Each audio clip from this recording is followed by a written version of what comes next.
Today we're going to grapple with that age-old prog conundrum. What really did happen to Rael's cock?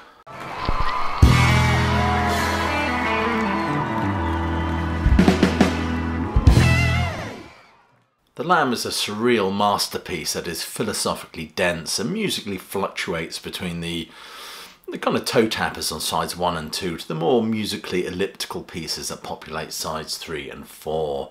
And this documents Rael's battle with himself. We already understand that he's a troubled individual, captivated by farm animals, lured in by the lamia, and gets down and dirty with the Slippermen.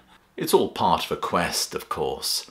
A quest loosely based on that 17th century spiritual by John Bunyan, A Pilgrim's Progress. Rael must discover what it is to be human in an inhumane world. He must discover his authentic self.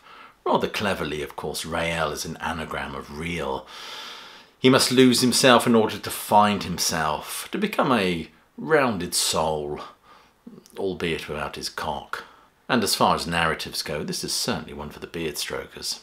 Gabriel was influenced by several factors when writing The Lamb, including his own existential crisis. He was affected, of course, by the disturbing imagery and twisted narrative of the 1970 film El Topo, a Mexican acid western movie written and directed by Alejandro Jodorowsky. The imagery of this movie impregnated into the young mind of Peter Gabriel, obviously merged with the rather heady mix of walking around New York at night, led to the conception of this very strange allegory that references Christian imagery, popular culture and Greek myth. The narrative of The Lamb is packed with symbolism, as the protagonist reaches for meaning in a seemingly meaningless world. Rael goes a startling metamorphosis as he emerges from his cocoon, and this album abounds with butterfly imagery. Let's start by unpacking the offending track, which is The Colony of the Slippermen.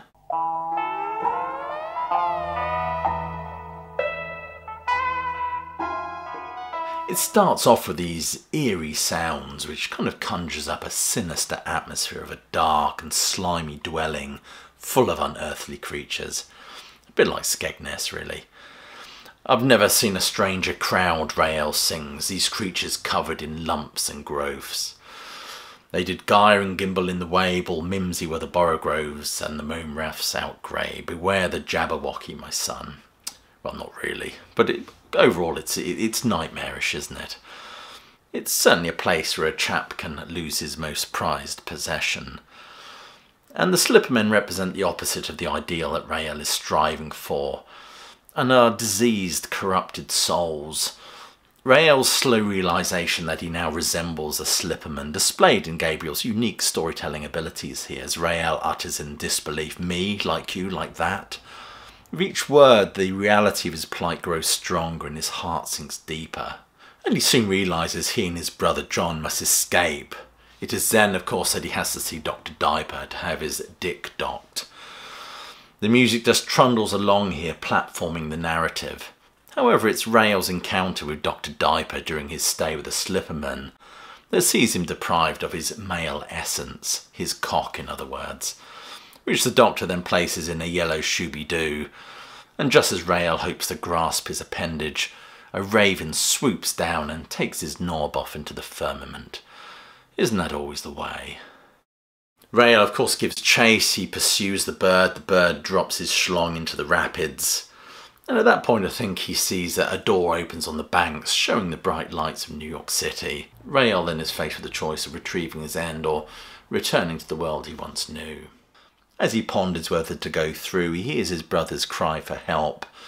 John struggles in the rapids below, and Rael must choose the lights of Broadway or saving his brother. It reveals that Rael has grown beyond just self-gratification. Rael is indeed finding himself.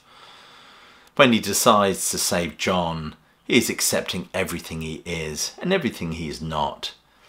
Implicitly, the message seems to be, as humans, we make choices that define our humanity. He and John dive into the rapids and eventually they emerge on the bank. Rael looks at his brother's face, but it is no longer his brother. "Something's changed, that's not your face, it's mine," he sings. The music builds, it becomes exultant. Maybe Rael has finally saved himself. Well, bugger me if that doesn't make perfect sense. And here is where that mystery could have been resolved. Instead of Rael singing when he sees his face, "It's mine, it's mine," you could have added the line, "Oh, and there's my cock." Or even got Phil to sing it as like a backing vocal. I mean, we could assume, I suppose, that when Rael recognises himself, he is once more whole again, which includes being reunited with his appendage, so to speak. But that's not made explicit. Ian Foster, in aspects of the novel, said good storytelling is that all the loose ends must be tied up. I use the term end here advisedly. However, this one is left a little bit foggy, I think. But who knows, maybe Stephen Wilson one day will do a special remix of The Lamb, and in those dusty annals maybe he'll unearth Rael's cock, as well as Steve Hackett's guitar parts on Seconds Out. But as well as being a bit of a noodle scratcher that has me pounding the pavements at 3 AM in the morning, it forms a long list of prog conundrums. Number 1 being, why is John Anderson so fucking chirpy? Number 2 is, why is Robert Fripp so keen to get his kit off these days? Number 3 is the answer to Rael's missing cock secretly to be found on Stephen Wilson's The Raven That Refused to Sing? Number 4, was Jeff Downes really making the tea when Yes made Mirror to the Sky? All interesting stuff to ponder, no doubt. However, there are certain theories that can be excavated online as regards what happened to the offending appendage. Number 1, John Anderson keeps it in a little pearl box with crystals and uses it in shamanic ceremonies to jinx Steve Howe. The quest well be shite. Number 2, after it was dropped in the ravine, it was washed ashore and fronted U2. That's my favourite.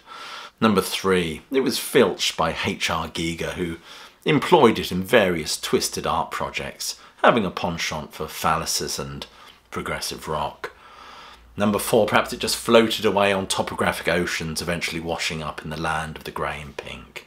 However, without answers, we're just going to be left in the dark on this one, torturing ourselves with this most complexing of prog mysteries. And with a 50th anniversary box set of this album hinted at, maybe some light would be shone on this particular prog pickle, putting it all to bed. Who knows? Anyway, you've been watching a video by Classic Album Review. If you enjoyed this video, please do share it. If you're interested in more videos on The Lamb and other great albums, do check out my Patreon. There's a link just below this video. Other than that, I'll just urge you to click like, subscribe and check that notification bell. And of course, I'll leave you with my closing salvo, which is hope you're well, staying safe, and of course that you keep listening.